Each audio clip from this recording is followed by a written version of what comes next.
Good evening and warm welcome to the North Bank Summit. Monday night, Arsenal win again, top of the league. Liverpool lose, City lose. It's all looking rosy at the moment. And to discuss that, look back at the Madrid game, look forward to Brighton, and obviously a game at Burnley on Saturday. Here's my co-host, Mr. Johnny Brooks. How you doing, mate?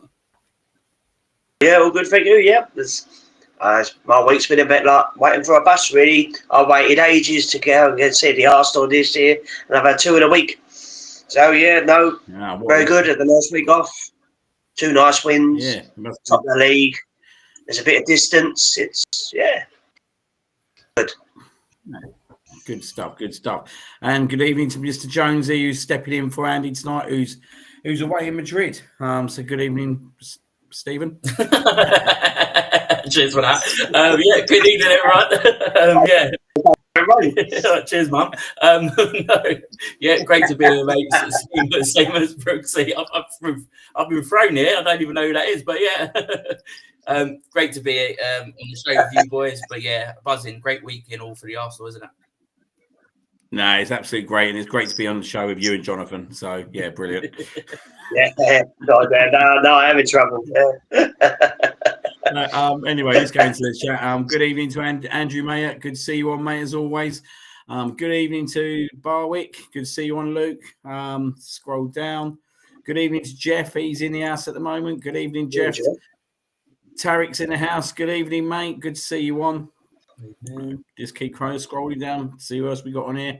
Good evening to Ryan. Good to see you yesterday, mate. Oh, it was a quick one, but good to see you. As always, keep up the dedicated work, mate. But Scotty's in the house. Oh, he's happy to start, isn't he? After that 3-0 win at Everton, I thought he'd pop in tonight. They're all back tonight. Rosie's back in the house as well. After a DIY Rangers won a game, didn't they? Spurs and Rangers win, and they're in the house, mate. They're in the house. So good evening to you all. As I said, obviously shows over the last couple of weeks, and obviously put out the advertisement site. If you want to ask any questions, feel free to raise them in the chat. All questions will be obviously raised up and answered by our superb panelists here.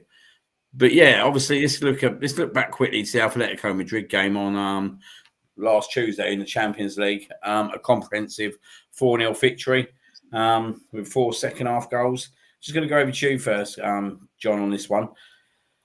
It was obviously a tough game, and we knew it was going to be a tough game. But once that first goal went in, the heavens opened, and it was a comprehensive victory in the end.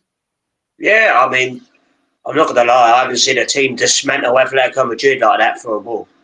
I can't really, considering you think they thrashed Real Madrid 5-2, and you see Real Madrid beat Barcelona yesterday.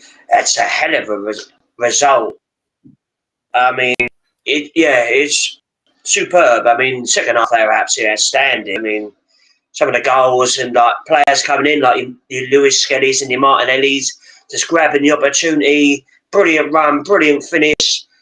I mean, love set pieces. Also, McKay, 2 goals to Sexy Victor. In the right place at the right time where we wanted to be. Yeah, it was a fantastic performance. Proper good.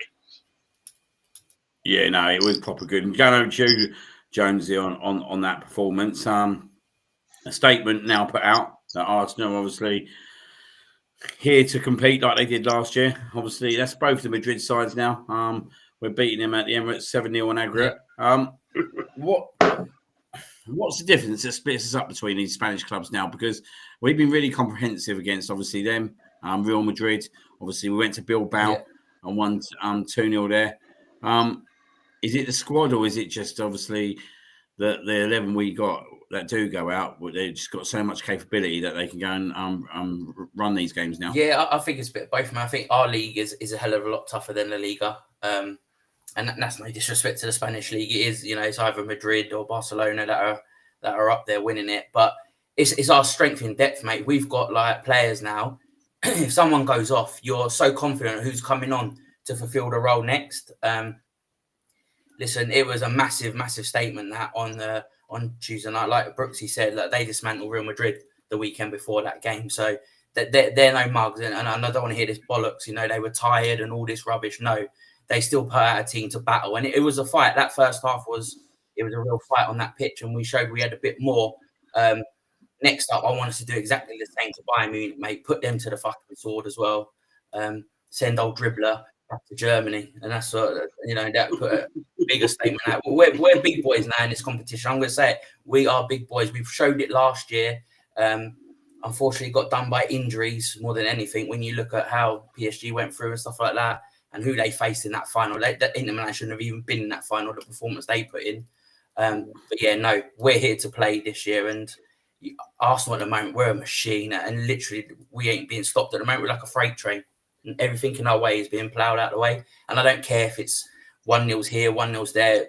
This team is built to win that, and we're seeing it, and we're loving the results as fans. And it's good times at the moment. And anyone who's pissing and moaning about the way we're playing or we're doing this, we're doing that, fuck you all. We're top of the league. We're in the Champions League. Champions League, we're perfect in the Champions League. We're only getting 3 goals this season. Absolutely amazing. You can't fault that team Arteta so far this season. I know it's early and stuff like that, but just got to keep going. That's all we have to do. It is early doors, and also with the early doors, it's good to see Jeanette walk through the door. Good evening to see you. Good evening to Catherine. Just popping to say hi. Have a good show. We always do. Good evening to Pete. Good evening to Pete G. He's in the house.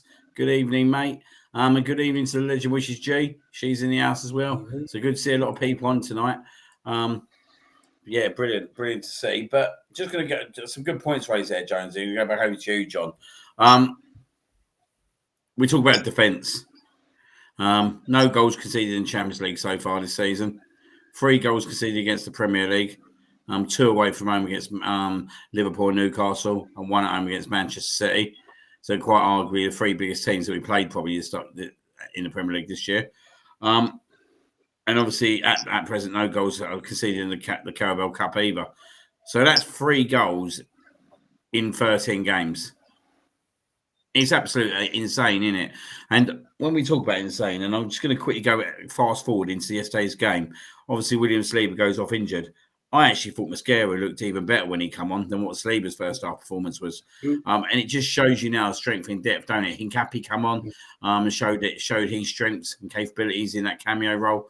Like, I've never seen us defend like this, and I thought I see it all when we had the famous back 4. I thought even sometimes in Wenger's reign, especially in the 2002 season, 2004 season, the rear guard performance that were there sometimes, but these guys are doing it week in, week out, game in, game out, and can they achieve the incredible feat that was achieved by Chelsea, where they only conceded 15 goals in the season? Could that be a landmark that they could achieve? It's possible. I mean, it depends how early we win the league. I mean, the way we're going, we'll win it by Christmas. But oh dear. We carry on the way we're going. We could, wrap it up with a few games to go. Then you never know. You play a few. Depending on how far we get in other competitions, we'll start, fiddling around with the team. It's possible, but I don't care how many goals you can see as long as we win the league. I mean, if we've got that record, great. But our defence is just incredible now. I mean, as you said, we've been very lucky growing up with the famous back 4 and then the Invincibles defence. But I think that the way this team's going, I mean, trophies should come. I think they could be the best defence we've ever had. There's just hardly any weaknesses. Rare slightly. He's an amazing shot stopper, and that he's very good with the street, although he still slightly scares me. But the 4 defenders in front of him were just incredible. I mean, Yuri and Timber, my God. I'll say this again, £35 million. He is absolutely sensational. He's just got it all. He's just a machine. He's not the tools, but he's just so good. That bit of skill he did in the first time, he's just shooting the ball and taking it around. He's a fullback. A fullback doing it. If Saka was doing that bit of skill, he would have been going mad. Mascara was superb when he come on. Gabriel was a great player in the first half. He's just an absolute beast. Calafiori, my God, where I was sitting, he took a throw in front of me. What a sexy man he is. He's just beautiful. And he's just so good. He's just so good. And I'm not talking about Lewis Skelly coming on and everyone. And that in Capia, we haven't really seen much of him, but he looks. Our defence is just ridiculous. I haven't mentioned Ben White. It's just. it's obscene. It really is obscene how good our defence is. And if Mark Gay was looking yesterday going, I wouldn't mind a piece of that, he's more than welcome to come and join us. He did a sensational block yesterday and saved a goal. I mean, I don't know why he would get in the side, but just to piss even more people off, to spend a team full of centre-halves. We win about 5-6-0 every week. Getting into Victor Hyle, great show was over from the island for the West Ham game in Atletico recently, over again before Christmas. Big win yesterday, great 1-0. Come on, you Gunners, from Irish Schooner. Question here from Mr. Podcast Ryan. Thoughts on the Prem? Only one game will be taking place on Boxing Day this year. Very disappointing. It's tradition, isn't it? It's tradition. But for me, Boxing Day, horse racing and football. Yeah. And it's a shame that, TV companies have to get in and ruin it. Yeah, it's not how it should be. It always used to be Boxing Day and New Year's Day, those are fixtures and watch them. But yeah, no, it's been ruined, sadly. Yeah, I think it's ridiculous, though, mate, that the trains don't run on Boxing Day either. No. I just don't get it. Like, you got Boxing Day sales, etc., etc. Right? It baffles me that actually, I think, from my perspective, how much I love Boxing Day football, it's hard for me to get there, which makes it tricky. So it actually works in my benefit when it's getting played the next day, which is fortunately my birthday as well. Just if anyone wants to turn up at the Emirates on my birthday and buy me a drink, but there you go. But no, it's a funny old one, isn't it? It's a funny old one. It's another tradition that's going out now. It's a bit like the FA Cup. In terms of like where the semi-finals used to get played and where they get played now. It's just these little traditions that seem to be like disappearing from our game. And I think we might see this pretty much more longer term, that these Boxing Day games will be very few and far between, because I don't even think I think last year we played on the 27th as well, didn't we? Yeah, we did. And I suppose the other way they look at it as well, don't they? They like to split all the fixtures up so there's games each day as well. So I guess there's games running right through Boxing Day into the 27th, into the 28th. But Abby knows flexible. Who's the one game that's on Boxing Day? Anyone know? No, don't know who it is yet. If anyone knows, put it into the chat. I hope it's Liverpool. Liverpool, I'm going to find wait someone. 12:30 kickoff. Yeah, that will rattle them up, won't it? Yeah. That will rattle them up. Away a Sunday. Pete G's on there. Sunday was just about winning after Liverpool and City lost. Absolutely agree. G saying us last season would have dropped points in that game as soon as others dropped. So did we, but not this season. Tarek saying it's amazing to see defenders love to defend. Andrew saying our team are now AL too good for everyone. Anthony, good evening, Anthony. He said, big up the lads. Hope you're all well. So yeah, good to see those people on. Good evening to Lauren. She's in the house as well. She's saying that she loves Boxing Day football. I think sadly, you're going to be watching probably the Championship games, isn't you? If you're going to watch some Boxing Day football this year. Yeah, I'll have some on there. Not Plymouth Argyle because they're fucking terrible. To be fair, though, it's open for all this year, the old Championship, isn't it? I think that's going to be a really interesting tussle. We might get 3 newly promoted teams coming up this year as well. Yeah, Coventry are doing well, to be fair. They're flying. Yeah. Even Millwall. Fat Frank's doing well. I said to, was it you, Jonesy? I said to someone yesterday. I might have been one of the Palace boys. I went, I think it was Jim. I went, cool, Palace, West Ham be spicy next year. We went, no, West Ham be in the Championship. I think they will be there. Yeah. It's shocking. They could bump into each other in the Championship, to be fair. That'd be interesting. Tarek just saying can spend more time at Next on Boxing Day sales this year. Can't think of anything worse, mate. Fucking yeah. Can't think of anything worse. worse. I'm carrying on eating. But looking into the Champions League, Jonesy, obviously, as I said, that's 3 wins out of 3. Yeah. 1 in Bilbao, 2 good results against Olympiacos, now Atletico Madrid. You look at the next game, Sparta Prague away. I think it's November the 4th, is it? Which I think believes a 5:45 kickoff that day. We are looking pretty much like if we go and win that game and then get a result against Bayern Munich, you'd like to think at that point, pretty much, we must be getting close to kind of seeding that top 8 place. Yeah, no, absolutely. And that's what you want, isn't it? Because obviously it helps you out best in the draw next. But yeah, like you say, Sparta Prague, they shouldn't be. I'm not going to say that they'll be easy because no teams are easy, especially, when you go away from home to places like that and stuff like that. So we'll get that done. And it's just the Bayern Munich one for me. We seal that. And then I think as well, I know we put the statement down against Atletico. I just think people and, pundits and all them would look a bit more and think, wow, yeah, Arsenal are they're really here. Bayern Munich are better. Yeah, Bayern Munich they're probably going to be the best team we face, obviously, in this group stage. Yeah.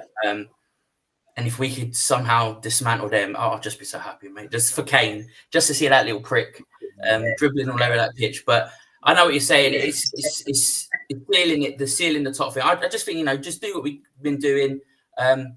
Get as many wins as we can under our belt, and it just breeds confidence, doesn't it, in every other competition that it goes from. You don't want to see a weakened side and then you get a loss somewhere, and then it could lead into a bit of form dip with players and stuff like that. But just keep doing what we're doing and winning, seal that top 8, and get an easy-ish draw in the next round. Tarek corrected me. It's actually Slavia Prague. Again, obviously we'll be playing on the 4th. No, I totally agree though. I think with Bayern Munich, they are a better team. They got the options up front. They got Marco Olise and Harry Kane. Will be a good challenge, I'd say. And I think that would be a big statement win if we can do that. I think with the Atletico one, look, I expect Arsenal to beat Atletico. Obviously not as comprehensive as they did in the second half, but I look at the Bayern Munich game and I think that's actually the statement win. That would be the statement win to say, like, do you know what I mean? And Bayern Munich for me are going to be one of the teams that are going to be really up there this year. Like Michael Olise, I think we've known for a couple of years how much highly I rate him, but this kid's like as good as anything that's out there, and that would be a good challenge for like Timber and Calavori on that day. So I think that's going to be the big statement game. I think when you look at it, it comes right in between Chelsea and Tottenham fixtures. Well, Tottenham Chelsea fixtures, I say, which is not ideal if we're being totally honest, because obviously we are going to play probably our strongest team in all 3 games, 3 games. But it'd be interesting, will he do that? Do you know what I mean? Or will he kind of tinker around with it? I think potentially he might it's a tricky one, isn't it? I say he might with the fullbacks, but to be fair, I'm not sure if I want to mess around with the fullbacks against Bayern Munich. No. Because I think that's where it could be won and lost. Because they've got Diaz as well now from Liverpool, and he's done really well for them since going there. He's a speedy little shit as well. So I think Timber can handle him, no problem, because he plays out on that left. And then obviously I think Calafiori will have Elise on lock, but we'll see. Like I say, it's a different kettle of fish. They have got good attackers up front, and it'll be a real big test for that defense. But that defense has held up so far this season, and I can see him doing it again, to be honest. Unless Kane gets his fucking penalty like he always gets, but exactly. Luke saying the Atletico game was one of the most complete performances in Europe under Arteta, and probably up there with some of the best European nights. I totally agree with that. I think when you look at big European nights, I think obviously Real Madrid stands out at the moment, but we're being honest here, that's probably the second biggest European night at the Emirates since probably, I'd say, Barcelona when we beat them back in 2000. Was it 2011, 2012, something like that? Yeah, 2011, But the old magical Irish Champions strike. But I think, it was definitely up there. And I just think it was how comprehensively we destroyed them in that 14-minute spell. Looking at the Champions League quickly, just in terms of the big hitters, who's impressed you so far this season? I'm pretty much, I think I said at the pub the other night, I think at the moment, my favourites probably would be Barcelona, then Arsenal. I don't know. Because I know it's probably not right what I'm going to say here, but because we've never won it, I always feel it's a bit of an Achilles heel with us. And I don't like us being favourites for a trophy that we've never won, if you know what I mean. Yeah. Not saying we can't win it, because obviously we can win it. I'm not saying we can't beat Barcelona, because we can beat Barcelona. But I think on their day, and when they hit a stride, like they hit a stride the other day, look, they got fortunate with the obviously red card and all that. Never a red card in a million years, but once they get into that swagger, don't they? They do know how to really demolish teams off. Yeah. No, yeah, they're definitely up there. And then they lost to Real Madrid yesterday, so Yeah. It's PSG look good. PSG look good again. And that's without Dembele. They've had a few injuries and it's all smashing goals in for fun. Yeah. They got 7, wasn't it? Last match day, they scored 7. I think it was 7. Against, it was a Leverkusen, wasn't it? Yeah, Leverkusen, yeah. They don't know. They absolutely battered them. So, yeah. Shane just saying, why do you think the stadium sounds flat this year, or is it just once off? I'm not lucky enough to get to games. Do match going fans have a part to play in winning titles? Yesterday was a bit hit and miss. It was fucking freezing as well yesterday. I guess it was cold, but yeah, I don't know. I was sitting to, just moaning all the way through it. Oh, what are we doing? I said, oh, mate, honestly, people just like to moan for the sake of it. But yeah, I don't know why it was flat. It was quite lovely against everyone. But I think it's a silly ballot system. Yeah, I think Crystal Palace fans, I was more surprised about yesterday because they're notorious turning away, notoriously turning up, and that was even with their HF in the crowd. And I raised it with their fact, like obviously a couple of my mates after the game, and they were like pretty much like, yeah, it was really quiet, and they felt that maybe it was a bit of a hangover after Thursday in the European tournaments. And it's quite interesting, isn't it, that actually that's come from a Crystal Palace fan that actually. The midweek games are now having an effect in terms of their atmospheres on a Saturday and Sunday, and I do always feel that there is always a hangover after a big game. So when you get that kind of a buzz like the Atletico Madrid, I do feel that that the next game's always quite tough because you always look at it like, are we going to get that again? Yeah. Where you're not going to get that again. And let's be honest, yesterday's game was probably one of the poorest games of football I've seen at the Emirates for a long, long time. Look, I'll be totally honest here. I'll put it very clear that I don't give a shit how we win as long as we win. And no team peaks in October. So do you know what? I watched Man City lose 1-0 yesterday. No one's saying a word about Aston Villa winning 1-0. Yeah. Do you know what I mean? Against a good team, mind you. Liverpool conceded 3 goals again and lost 3-2 at Brentford. Like, these are the kind of games, right, that you'll get throughout the season, especially around now where actually players are coming in and out of the international duty. Do you know what I mean? So there's a bit of disturbance there if we're being totally honest.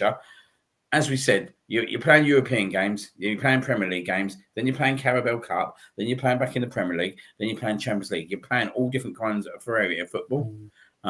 Some are big games, some are not big games. And I just think where the games coming thick and fast, like, it's hard to maintain that performance. It's hard for these guys to maintain that performance. Yeah, we've got to rotate as well. But am I worried that we're winning 1-0 at home in October? No, I'm not. Mr. Stelling, like, what are you on about, mate? What are you on about? Like, if Arsenal had lost that game yesterday, 3-1, for example, against Crystal Palace, there would have been that bit, Arsenal can't win games ugly. Yeah. They win games ugly, and they still don't get credit for it. At the end of the day, Crystal Palace are a well-coached team with one of the best coaches in European football right now. And that's how highly I rate this guy. Like, this guy has taken a club like Crystal Palace to the promised land, won in the FA Cup, won in the Community Shield. They were 19 games unbeaten in all football competitions up till a couple of weeks ago. Where did anyone think that we was going to go and batter these guys yesterday? Like, they've got a well-structured back five. Every player knows his role within that team. The striker's an absolute handful. They've got one of the most up-and-coming promising players in Adam Walton. Yeah. I don't know where people thought that actually we're going to go and destroy this team yesterday. I really, really don't. And this for me sometimes is a bit of football arrogance or football ignorance, I should say. Like, let me tell you what happened in 97-98 season. Crystal Palace come to town. We beat them 1-0, Gilles Grimandi. Monday, yeah. I didn't hear absolute no one sit there and criticise Arsene Wenger for winning that game 1-0 that day. No, that's what it's changed, isn't it? These muppets on the telly now.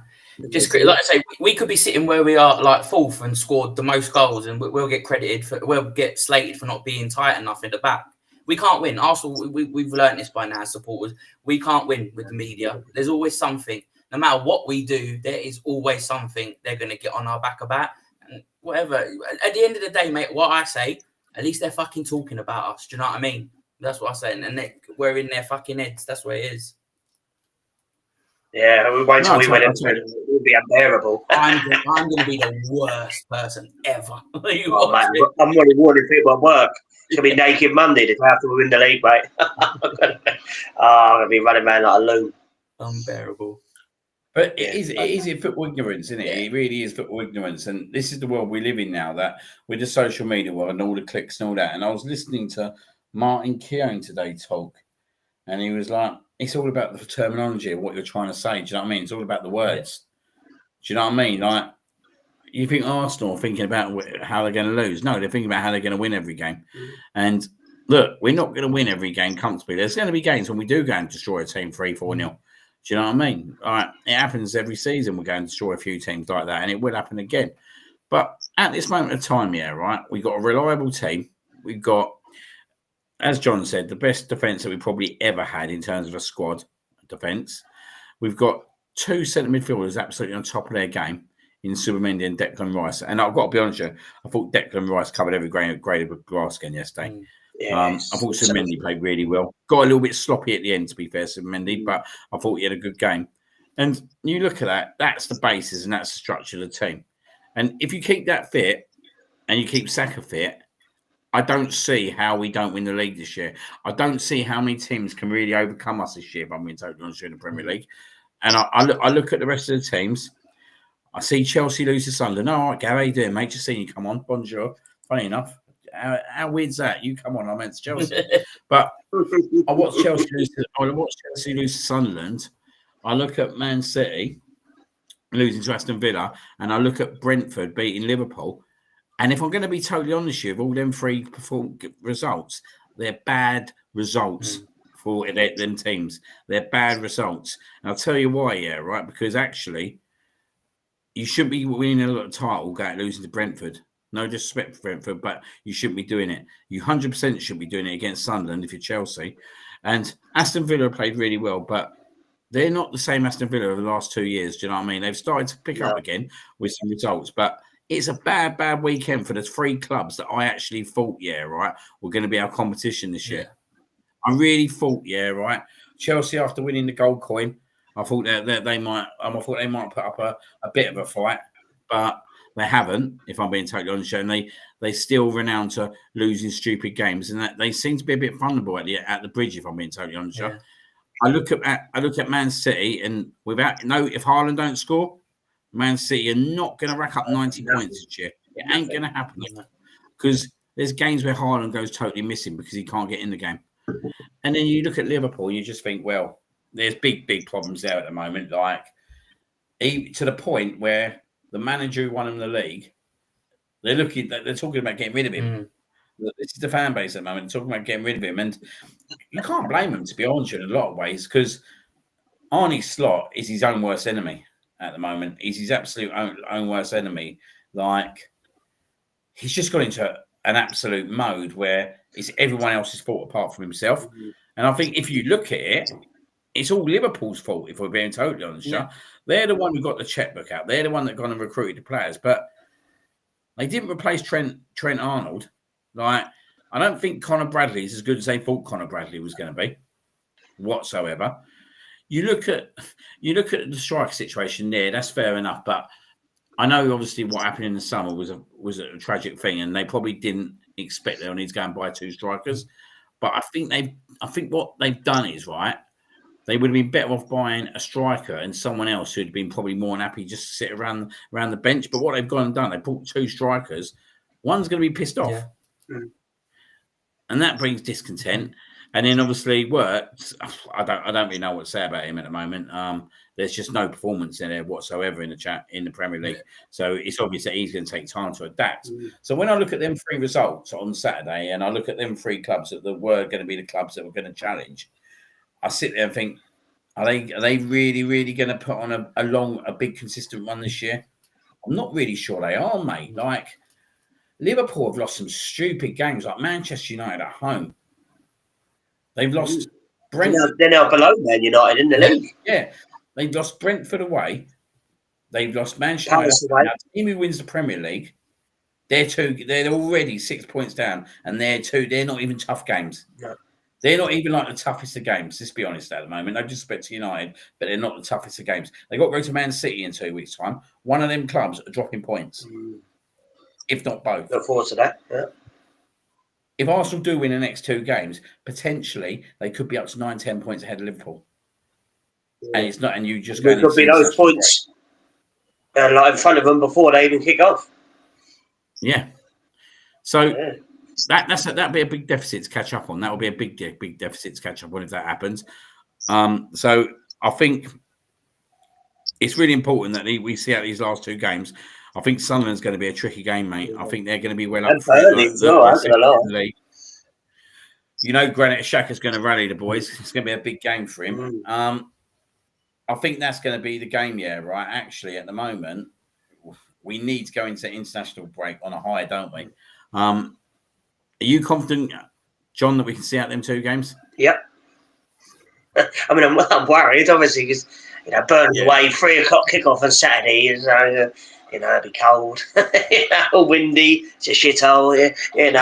I mean, they let 2 goals in against Wolves, for goodness sake, and Wolves are shocking.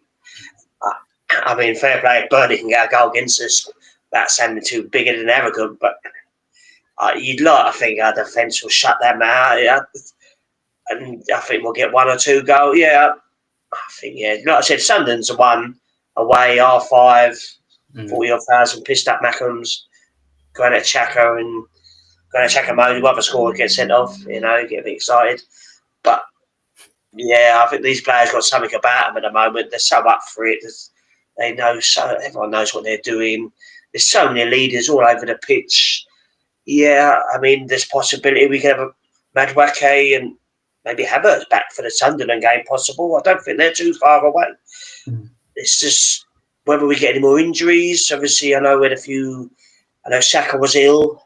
That's why he wasn't at the races yesterday, bless him. I know Saliba come off, but obviously Mascara was superb when he come on.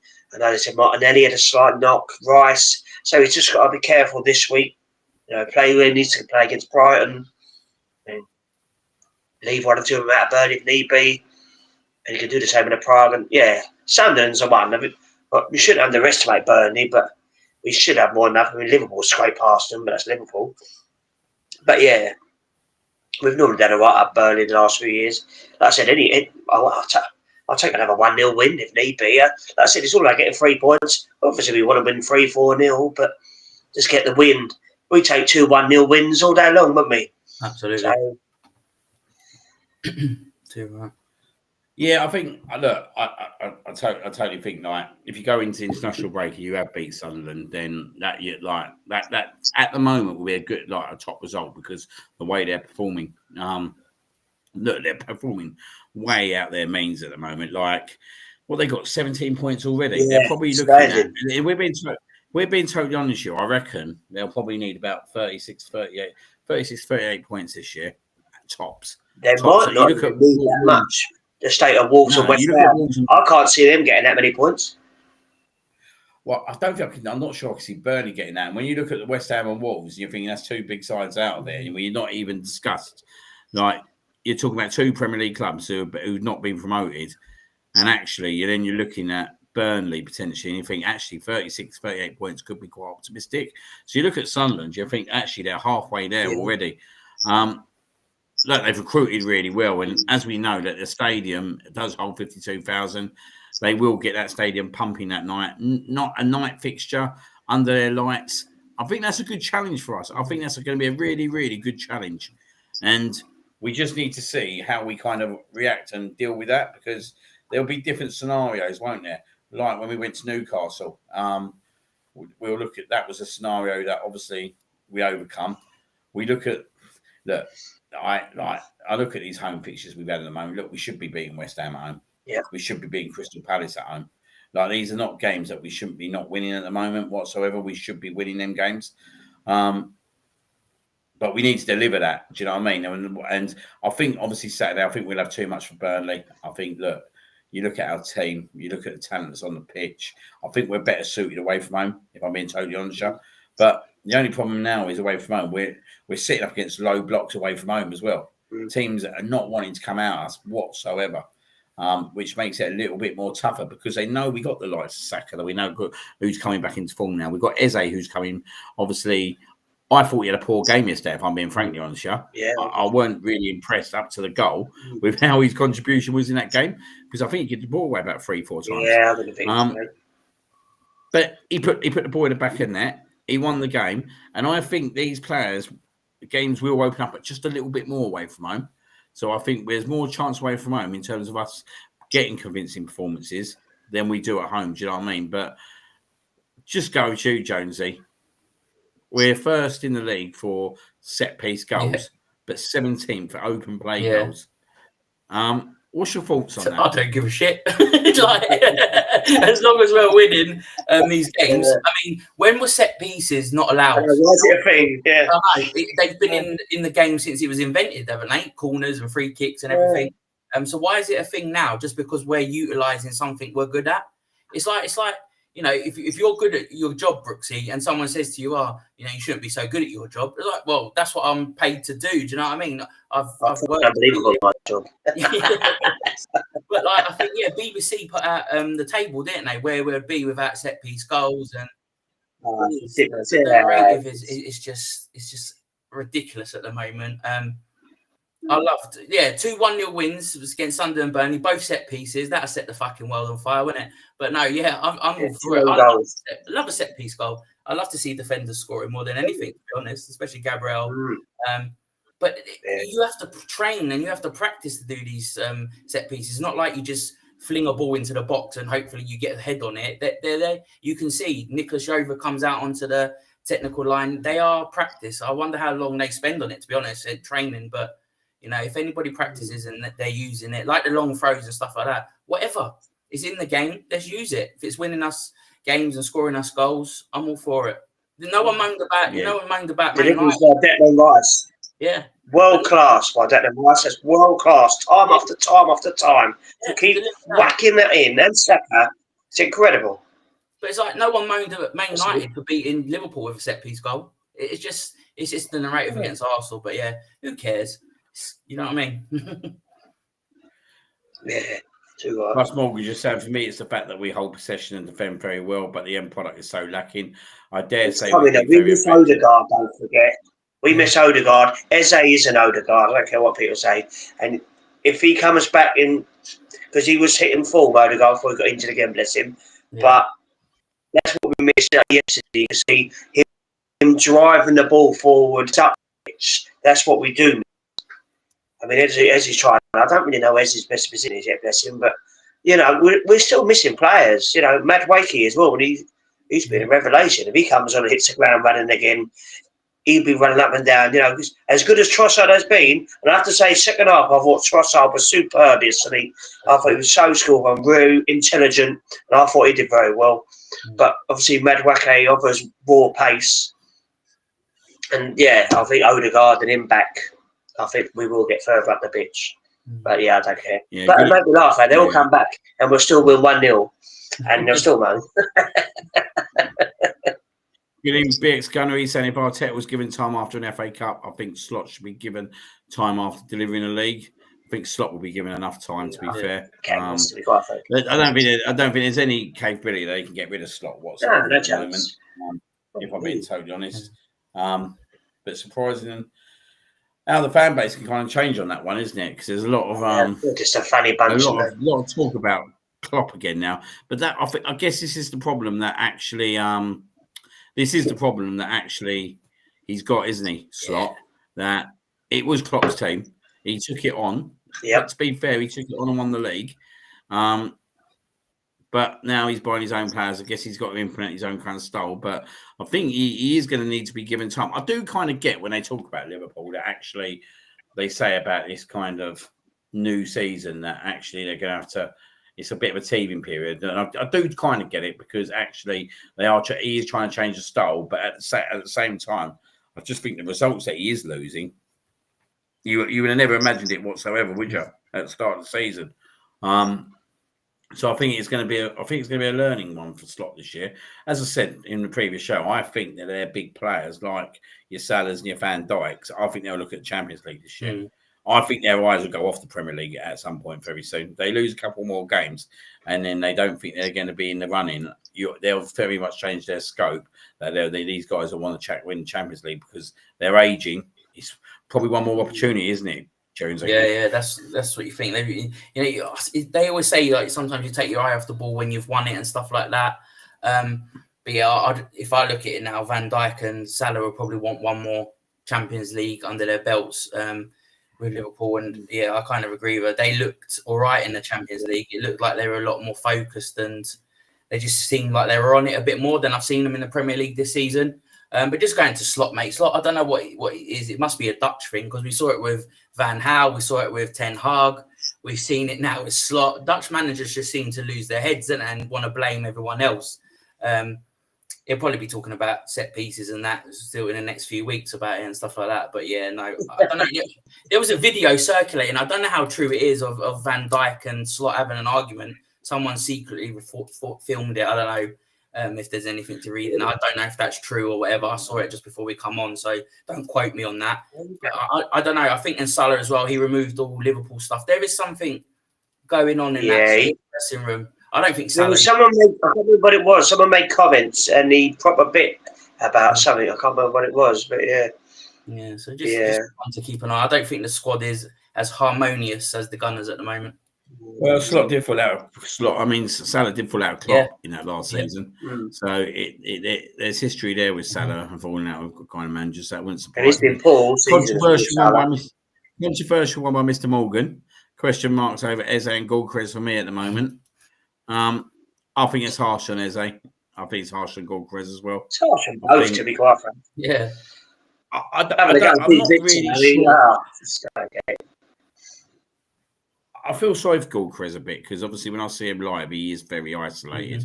He is very isolated. Now, when you see that, like the ball that Eze did put into Gilchrist for the Nottingham Forest goal, was it Nottingham Forest? Yeah, it was. Yeah, that's right. Yeah, it was Nottingham Forest.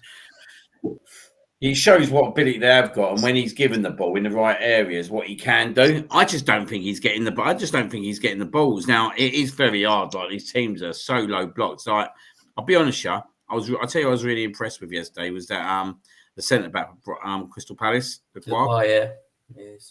Very, very good centre back. Like probably one of the best centre back performances I've seen in the Emirates for a while. I thought he did. He played really well against Gilchrist. I think personally with this Eze signing, look, at the end of the day, right. When it was just Odegaard, we didn't have someone who could go in there. Now we've got someone to go in there. Actually, when Odegaard gets injured, it's not a tragic thing. And it ain't a tragic thing because we're sitting top of the league quite comfortably. I like Eze. Look, I think he's coming to a new club, bigger expectations, bigger club, playing up against more low blocks than he's ever played against with Crystal Palace. And he's been asked to play a number of positions as well, for being totally honest. He's played the right 10, he's played the left 10, he's had to play on the left wing. So it's not like he's come in and he's had like a concrete position. I think give him a bit of time, Russ. The Gilchrist one, for one, mate, is a little bit more interesting. I think there's going to be games where actually we'll prefer Havertz up top to Gilchrist. And I think the one thing we do miss out of Havertz and Odegaard, probably not goals if I'm being totally honest, but it's the press. It's the press at times that I do think we do miss out of them too. Look, I still think, within the next year or two, we'll need to go and buy a world-class striker. I still think that will be the case. Like, I don't think Gilchrist or Havertz will be the long-term answer. Gilchrist is 27, Havertz 28, do you know what I mean? So he was brought for the here and now. But I think there will be a longer-term plan to bring someone else in who will be better than him. But I think we need to put chances on his plate. But I think we would expect it a little bit more out of Gilchrist in terms of goals at the moment.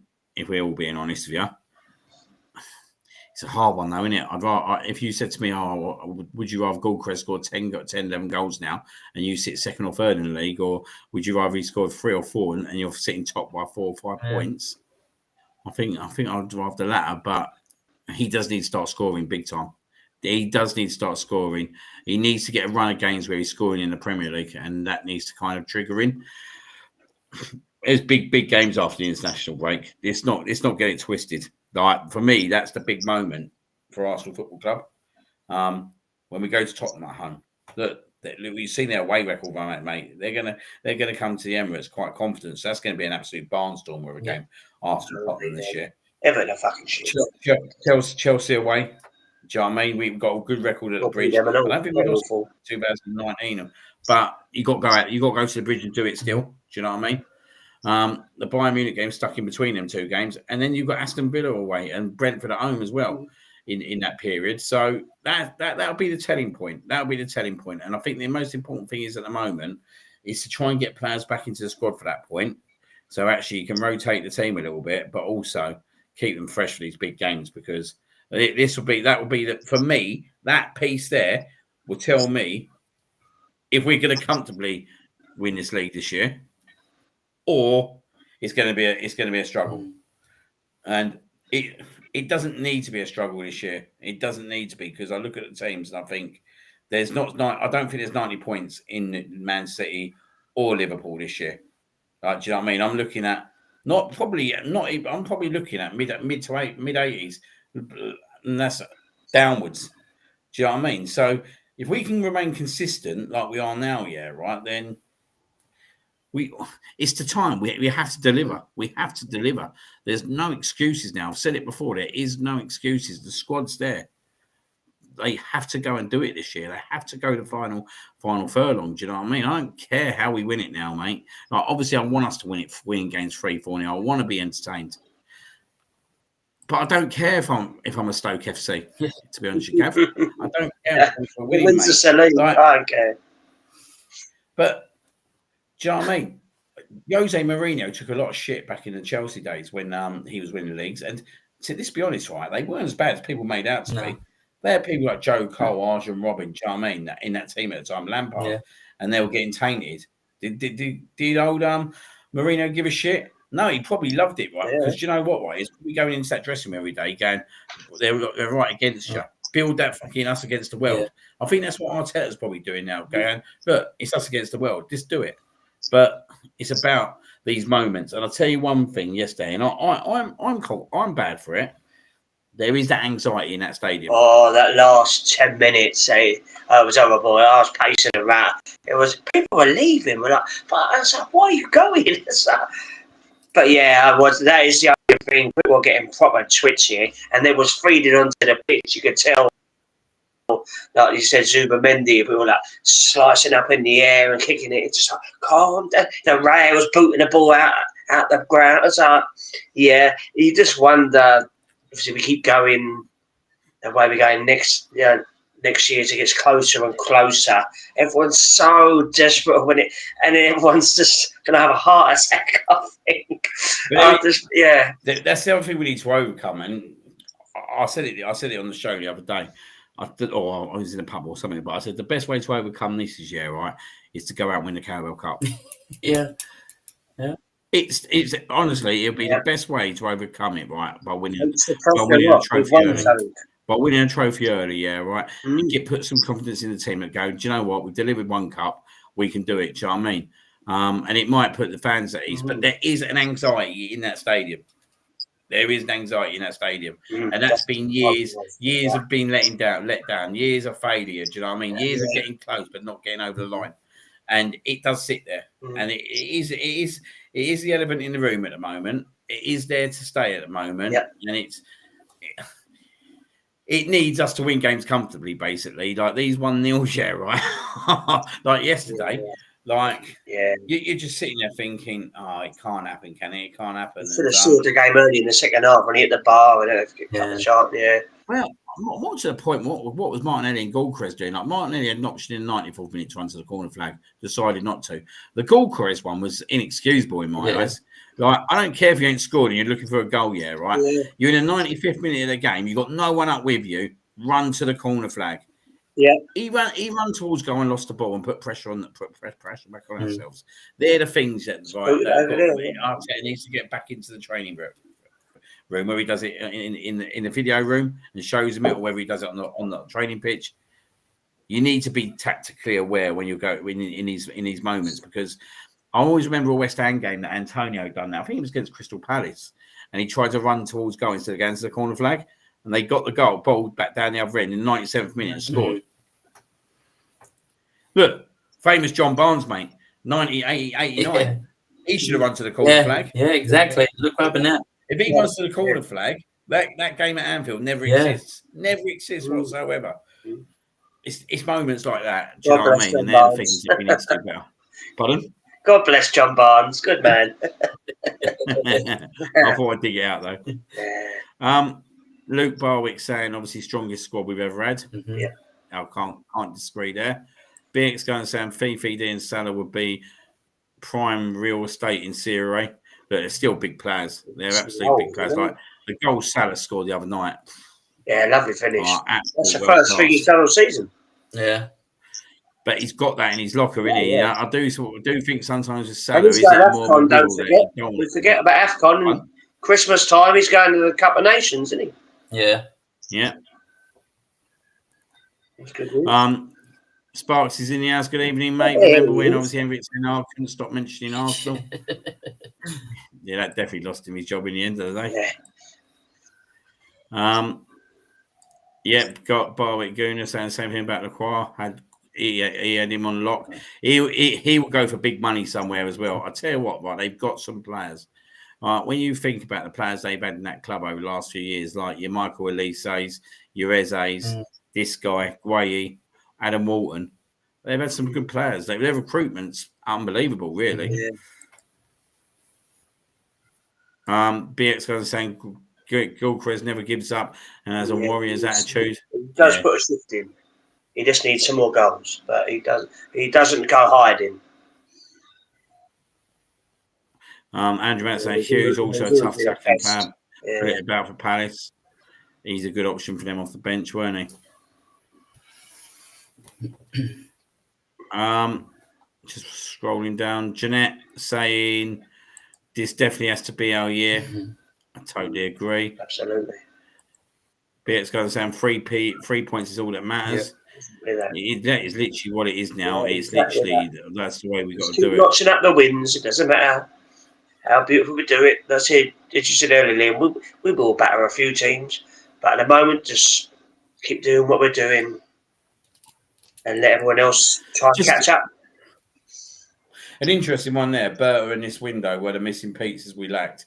I totally agree with the Berta situation. Like, I don't think Edu would have brought these kind of, or wouldn't even gone relentless. Like, obviously what Berta's done in terms of the recruitment he's done, but also putting it together in terms of buying the right players. Because when you look at Liverpool, like they brought a lot of players, but it's not working out. It is about Jonesy, isn't it? It's about going out there, buying players, but buying the right players for the right positions that you know they're going to click the team into gear.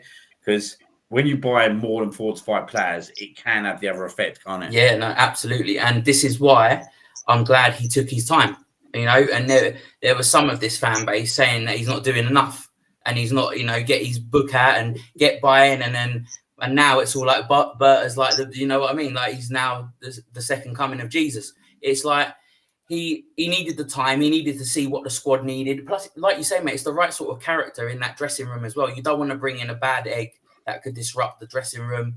And no, the job he done over the summer was fantastic. You know, he got out players that needed to go out. I know we didn't get money for certain ones that we wanted. But what he brought in, he took his time and, you know, he pounced on Eze when we needed him. You know, people say because of the Havertz injury and stuff like that, but he still went and done it. You know what I mean? He still got that deal over the line. But I just think, people have a short memory, but no, he is he's a great piece to add to this Arsenal squad and Arsenal backroom staff. You look at what Edu's doing at Forest, and that ain't too great there. But no, and I reckon they've already got plans for January. If we bring something in, if we don't, we don't. I was just about to say that. But it'd be interesting to see what happens in January. Very interesting. And he likes the surprise. He does, yeah. See what in Capier. Would you be against it? Like, not obviously not meant. Obviously his name, obviously because he's not around, but back in the Invincible season, we added a Jose Antonio Reyes in January to kind of help with Just that. add into the firepower, absolutely. Yeah, scored. Someone like Semenyo at Bournemouth. He got his first couple of goals against Chelsea, didn't he? We went on to win the Yeah. So there's someone that's available. Don't be surprised. He'll bring them in or pounce on that. And the way we're going, there's not many people that will say no. Exactly.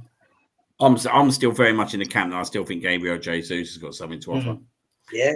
This club between now and the end of the season. I just think technically, and if they can get him fit, that's a player to bring off the bench in games. You know what I mean? Like we see what he did against Manchester United a couple of seasons ago. Look, this was a fully fit Jesus, but Jesus was fit last year. 6 goals in 7 games before he got injured. Yeah. He's one player I don't want us to sleep on at the moment, and I think actually, he could have an impact between now and the end of the season, and he could be like a new signing. If we didn't go down the road about getting someone in January, that could possibly be a solution. Let's imagine the bench as well, by the way. So, and our bench is good now, but then you add in Jesus, Odegaard, Havertz, Madueke to that. It's obscene, honestly. Absolutely obscene.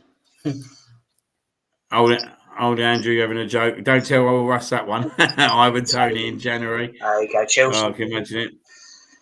BX Gunner saying Jesus definitely has a role to play in getting us over the line. Totally agree with that, honestly. He will contribute, and I'll tell you what, he's good in the Champions League. He's got big game experience. Yeah, like very, very good in Champions League. And I, do you know what? I wouldn't rule him out playing off the left. I wouldn't rule it out whatsoever. I think with the way things are going at the moment, look, I think, right, it's my personal opinion. I think when everyone's fit, I think Eze not playing off the left. With Odegaard coming back in the team. I don't really see Arsenal playing Eze and Odegaard both of them roles. I just don't. I don't think it's worth risking. If I'm being totally honest, there'll be games where it just won't work, and arguably it won't really work in at West Ham until obviously Odegaard went off injured. So I think Eze will play some game time out of the left, but he's got quite a lot of options out on that left when we think about it. Like he's got Trossard, he's got Martinelli, he's got Eze, he could potentially have Jesus as well. Do you know what I mean?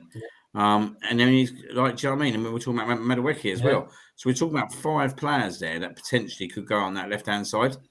Like the options are absolutely ridiculous. And you look at the right hand side and you think, well, he's probably got it. Arguably, could end up being in about a year or two's time the top 3 right wingers in the country for English players. In terms of Saka, Madueke, and Dalman. So the options are massively there. So I think if he did bring someone in, I think it'd have to be the expense of Jesus. And I'm just not comfortable if we get someone in January that will actually prove to be a better quality of player than Jesus. And Jesus knows Arteta. Arteta knows Jesus. So I'm not sure we will go out and buy anyone in January. I'm not sure we'll need to. I just think that actually, if everything's going well and like Jesus is coming back in, Havertz goes back into that squad as well. I think in certain games, I think yesterday, for example, I think Havertz would have played in that game with Gulchrist. I think it pushed them right up and really made that Crystal Palace defend think about themselves a little bit more, because I think they would have struggled a bit more if Havertz was up with Gulchrist. So I think there's different options to different games, but I'm just questioning whether we can find someone in that window in January that would be a better option than Jesus. And we know one thing: what Berta doesn't do is panic. So like last January, for example, do you know what I mean? They didn't go and panic. They didn't go and buy a player that they needed to buy. Yeah, they looked at Ollie Watkins. I don't think it was anywhere near as close as that they were talking about. But they won't go out and panic to buy someone. They won't panic to go and buy a left winger or whatever they need, because actually they'll get the right one in the summer. And look, I think we've got a squad this year. Do we need to worry on a January window? Probably not. So I think that'd be an interesting time. But yeah, it's good because we've got so many good players still to come back in his team. And like you said, John, like you're looking at the Odegaards, you're looking at the Jesus, you're looking at the Havertz, you're looking at Madueke. Do you know what I mean? And then you're looking at that bench that's not even getting into the team now. It's ridiculous. It is. It is absolutely ridiculous, isn't it? It's insane when you think about it. Absolutely insane that that's the level of competition that's in this club. Now, I'll tell you, the big one for me yesterday was Mascara coming on. Like, you're looking at two players that probably would play centre back if Saliba and Gabriel are not there, in Hincapié and Mascara, and they both made an impression yesterday. Massively. It was great to see Hincapié come on at last. You know, I've been waiting to see him since we signed him because I didn't watch Leverkusen at all, but you obviously look at these players when you sign them. But he looked like a right unit, and he was well in it as well. Like he was egging, like telling them to well out for it. it's just like he's been there for a few seasons. Like he reminded me of another Gabriel, to be honest. I'm not saying we ain't seen a lot of him to be at that level sort of thing, but the way his stature is, the way he was shouting, because you could hear it. He's a title winner. Yeah, title winner with Leverkusen. Over there, so he knows what to do. So, you know, I'm confident, like you say, mate. If Saliba has to go off halftime, if Gabriel has to go off, I'm confident who's coming on. I'm not worried. You know what I mean? It's not the days of bringing on. Was it 15 million or 30? It's just crazy. I bet Mateta must have been licking his lips when he seen coming at half time, and he didn't get a sniff. Did not get a touch. He was superb, so composed. You know, you think when he started at Liverpool away, come on, and he looks a bit shaky, and he made the mistake. Newcastle he come off, but yeah, he was brilliant yesterday, and he slotted right in. Yeah, you can tell the players trust him and back him. Yeah, there's just not many weak links at all, is it? No, definitely not. Good evening to the legend, John Matthews. He's in the house. He's saying depth. We have it in abundance. Exciting times. I even look at two goalkeepers like Kepa can't get a run out, like, and just to talk about that because he will get a run out this Wednesday. Like, this is a goalkeeper that's been around the houses, but he was brought by Chelsea for 70 odd million. Played really well at Bournemouth. He's been at Real Madrid. Exactly. Like, I feel that actually when we got to go into the FA Cup and the Carabao Cup, like we had quite a few seasons with Arsene Wenger in charge. We always had a good second choice goalkeeper that could do well in the cups. I think this is the guy that can do well in the cups, and hopefully he'll get some really good game time. Yeah, no, I hope so. He's like I say, he's a good keeper, and no one would pay 70 million for a keeper if they're not great. Unless it is Chelsea, to be honest, because they, they just throw money anyone. But no, it'd be great to see him on Wednesday because we saw him in what was it, Port Vale, was the last game he played for us. I think it was, wasn't it, in the round before? So, but yeah, no, he's a quality goalkeeper, and like you say, mate, we've had it before. When we had Seaman, and then we had Manninger, a great backup choice, and we've had Lehman, and then who was it? Chesney was behind. Richard Wright. Yeah, Richard Wright. Sorry, Richard Wright. Yeah, and don't mention Stuart Taylor. But no, we've had decent goalkeepers in the past, and that's what you need, because the cup competitions are very important to keep up the focus, to keep up the momentum in the squad. And I'm looking forward to seeing some changes on Wednesday, to be honest, because just to see these players in a full 90 minutes rather than like these cameos of coming on the subs. I think, ring in all the changes on Wednesday. Let them all have a run out. It keeps the squad happy as well, doesn't it? Yeah. Good evening, Jason. He's in the house. Said Mikel has one hell of a dilemma for squad selection when Kai and Jesus are back on field and on the bench. Who drops out? That is the question. Who drops out? But look, it's good for rotation, isn't it? It's good to keep players fit, keep players fresh. You know what I mean? There'll be a lot of games coming up that we go into January, December, January again. Like, I actually think tomorrow's a really, really tricky game. Right, I could have done with missing out on Brighton, to be fair, because I think they're one of the hardest home games because like they're very unpredictable. Brighton, so it won't be an easy game of football. But I want us to win the Carabao Cup. I'm not saying that it's going to be a difference maker because it's not. For me, it's about going there, getting a bit of a taste, see the trophy through. Do you know what I mean? We got to the semi-finals last year, and we was a disappointment. I'll go that far to say I thought it was a bit of a disgrace in that semi-final in both legs. Do you know what I mean? We let ourselves down badly against Newcastle last year. I think we can all agree on that. But we like to make the wrongs right at the moment. And that's another wrongs right to get to a final of Carabao Cup and go and get the first trophy in the club, mate. That will be the best thing we can do to kind of get everyone on track for the second half of the season. Get rid of that bottling tag straight away. Do Do you know what I mean? Let people then start fearing us. Shit, Arsenal got and won the Carabao Cup. They're still top of the Premier League. They're still in the Champions League. Do you know what I mean? Hopefully, we'll still be in the FA Cup at that point. So it's about taking these games, but winning these games as well. Like, yeah, we will fully rotate the squad tomorrow, but we're saying how strong our squad is. All these teams will be rotating tomorrow. And Wednesday. Don't think they won't rotate, because they will rotate as well. But we've got to get over the line. Like, do you know what I mean? It's unacceptable that Arsenal have not won a League Cup since 1993. Madness. Like, it is madness, mate. You took 32 years. I was 12. 32 years. 12. Oh, dear, Do you know what I mate. mean? 32 years that we haven't won that cup. Jeez. It's not acceptable for a club like Arsenal Disgusting, to not be able to win the League Cup. So, yeah, I do want to win it. I do want to win it. People go, I don't really care about the League Cup. Yeah, I do care about the League Cup. I do care about it. It ain't going to change the matter in a day that we have to win a Premier League or that. Do you know what I mean? But we've got the squad. We've got the squad. We've got the set of players. We've got the manager. We've got the coaching team. The fans are on board. Do you know what I mean? Let's do it. Maniga, what a keeper. He come in at a really good point, didn't he, Alex Maniga? 97, 98 season. He had a really good impact. Really, really good impact. Lovely hair. Beart's going to say this is a squad very much capable of winning multiple honours this year. Definitely. Yeah, and that's the way we need to look at it. Jeff said, poor old Steve Morrow. The curse of Steve Morrow, isn't it? I think. Yeah. Jeez. The curse of Steve Morrow. Looking ahead to Brighton, guys. What's your predictions? Are you expecting a tight game? Are you expecting Arsenal to go through? Yes. I'll go to you, John, first. Yeah, I think we'll win 3-1. I think they'll change a few players. Brighton are a funny team. We lost them again a few years ago. We lost to them. Was it Carl Hyde in goal? He was fucking terrible. They had a few dodgy goals in. But, yeah, I presume they'll make quite a few changes. Yeah, it'd be interesting to see how much he loads the bench as well. I think he'd like to win. Yeah, I think he's quite important. It would be to win this. I wouldn't be surprised if Victor started up front again, just to see if we try and get him a few goals.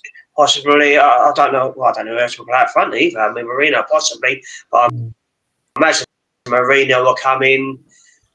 Lewis Nketiah, Mosquera, Ben White, Martinelli, if he's not injured, will probably start. And Waneri will probably play. Allen possibly. So it'd be interesting. But yeah, no, I expect us to beat them. I mean, they're not fucking Man United, for God's sake. And I would expect them to make changes as well. So, but yeah, I was back. So I'll say 3-1. I'll tell you what, he would interest me. It wouldn't surprise me, right, one bit this year, right, whether he played Martinelli or Trossard up front on Wednesday night.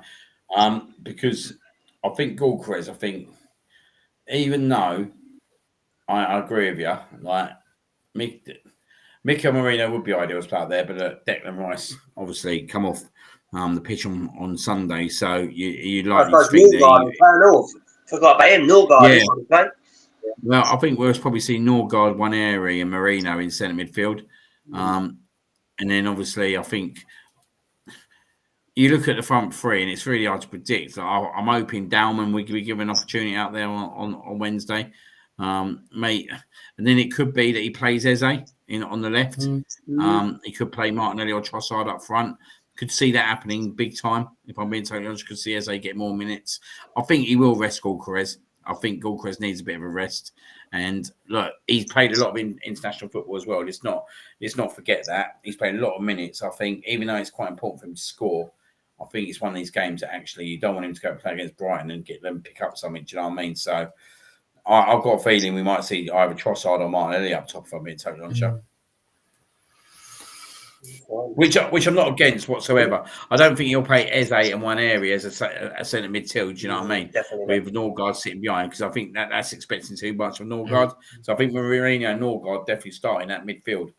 I'm going to go. Do you know what? I'm going to go for 2-1 Arsenal. 2-1. I don't think it'll be easy whatsoever. I think it'll be a tough game. It wouldn't even surprise me if that went to a shootout after 90 minutes. Yeah. What about yourself, James? I don't know. It's like I say, it's a tough thing, isn't it? Now we've got such a squad that you can't predict who's going to come out on Wednesday, which is a good thing because you've got the depth. But I personally think Marino might start up front, and he'll go with it a different sort of way with Dalman on the right and Martinelli on the left. And then he might go for the Norgard, Ranieri and Eze. You don't know, we'll see what he does. But the defence still, to me, looks like solid. And I still don't see us conceding. So I reckon around like 2-0 on Wednesday night. I don't think it'll be like it'll be like a goal early and then maybe one later on in the second half sort of thing. But I just think that defence, like no matter who's coming in at the moment, and with Kepa as well, if he starts, it's all quality. Do you know what I mean? There's no one there that's even a weak link. So I just don't see how Brighton could even hurt our second string defence.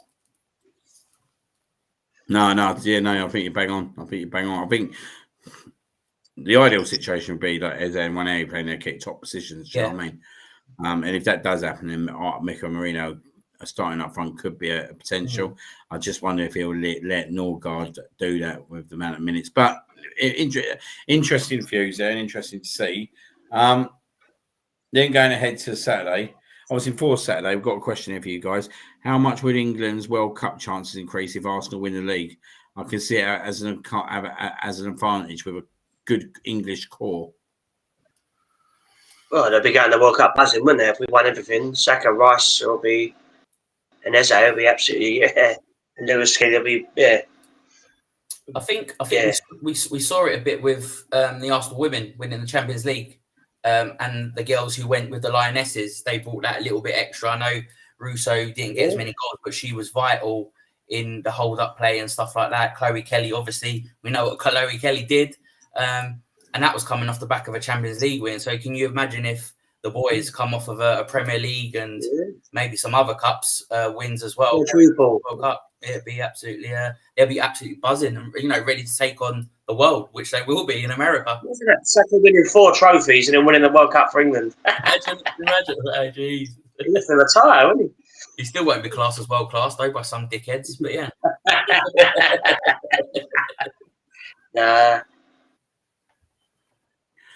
Yeah, no, I think it'll have a massive effect. I think you're right. I think look at the Arsenal women and the England Lionesses. I think it had that big confidence boost, weren't it? Like we're the champions of Europe and all that. And I think anything that positive happens in the Arsenal end of season can have a really good effect. And I think look, when you've got a driven player like Declan Rice and you've got someone as hungry as Bukayo Saka, I think that can only bode well for Thomas Tuchel. I think it all goes down to what squad he picks. But my only worry about England in the World Cup is the heat over in America. Do you know what I mean? I think that's going to be my biggest issue with England and whether they can go and win it over there. But they've definitely got the team. They've definitely got a manager who's won stuff before. And he's getting paid a good amount of money to bring this World Cup home. So, yeah, I'm actually excited for the World Cup, but I think it would be really, really good for them Arsenal boys to be able to go there with a lot of confidence. And I think that would be a big thing for someone like Saka, do you know what I mean, to take the World Cup Arsenal. Because I feel with Saka at times, it's the piece where he never gets to that final level. It's because actually he hasn't really got the arrogance or the confidence to say, back up my football with these trophies as such, you know what I mean? And I think that's what he needs now, is them trophies behind him as such. Saka's ready to explode. I'm pretty confident of that. I thought yesterday, right, he weren't well for starters. One of Palace's strengths are they got good fullbacks, so they stifled us on yesterday massively. But I think Saka's he almost scored a banger as well, even though he was at half. Bless him. Yeah. Well, I'm going to put it out there. I think he has an impact this weekend. I think it starts this weekend at Burnley. I think it'll happen, and I think this guy's ready to implode, and we just need to stay fit. That is literally the only thing with Bukayo Saka is staying fit. That's the one. So looking ahead to Saturday with Burnley, I don't really see it being a tricky game. If I'm being totally honest, I'm pretty with you, John. They conceded 2 goals against a poor Wolves team. They only just about beat them. Exactly. I just think that team we've got at the moment should be going there quite comfortably and probably winning 2-0. 2-3-0. Yeah, I agree. I was going to say 3-0 to be fair. Yeah. Yeah, I was going to say I was going to even go like 4, something like 4-0. I reckon we will. I don't think they'll. A few years ago we beat them 5-0, didn't we? So Yeah, exactly. I don't feel like they're going to low block it. They'll probably want to. They'll want it. It's at home, isn't it, Burnley? I think they will. They will try and play us. But like you say, conceding, being 2-0 up against Wolves and then letting Wolves come back in, doesn't seem great. And yeah, I just think Arsenal will unlock them quite easily on the weekend. Yeah, 4-0, I reckon. Got with hat trick. Oh yeah, yeah. It's interesting, though, isn't it? Like these next 2 weeks, like with Brighton midweek and Prague, I think it does give him the option to rotate his team for the Premier League, these 2 big Premier League games. I think it gives him the option. I think he will do so in Prague. I think he'll rely on some of these fringe players to go out there and do a job, and rightly so. Like I think that's a game where actually Sunderland now becomes a big game because it's a last game for the international break, and if you go in there we're winning every game. Bodie, we beat Burnley and Sunderland. Like you're setting yourself up really well to go into that North London derby on the return. Yeah. Agreed. Massive. So yeah, that's obviously pretty much it for tonight. Obviously, just want to thank everyone in the chat once again. Obviously, for your comments, some really good interaction in there. So thank you very much, guys. Cheers, Johnny Brooks, once again. Mate, always a pleasure. Thank you very much. Absolutely. Jonesy, thank you very much. Cheers, mate. It was a pleasure to join you boys. The streets will never forget that day, will they, mate? Never forget, mate. Never forget. Great editing as well. But no, it's always great to join you boys and obviously step in to the legend's shoes himself of Andy. Hope he's having a lovely holiday. Yeah, he was in Milan Stadium the other day. Looked really nice, the old pictures there, didn't it? What a stadium that is, by the way. Yeah. Even better stadium when Arsenal rock up in there and beat him in their backyard. Yeah, absolutely. But yeah, no, look, obviously big week ahead. We've got Brighton in the Carabao Cup Wednesday, Burnley on Saturday. Hopefully we'll be back next Monday celebrating 2 more victories to the Arsenal. Have a good weekend, everyone, and we'll see you all again next week. Good night. Oh my goodness.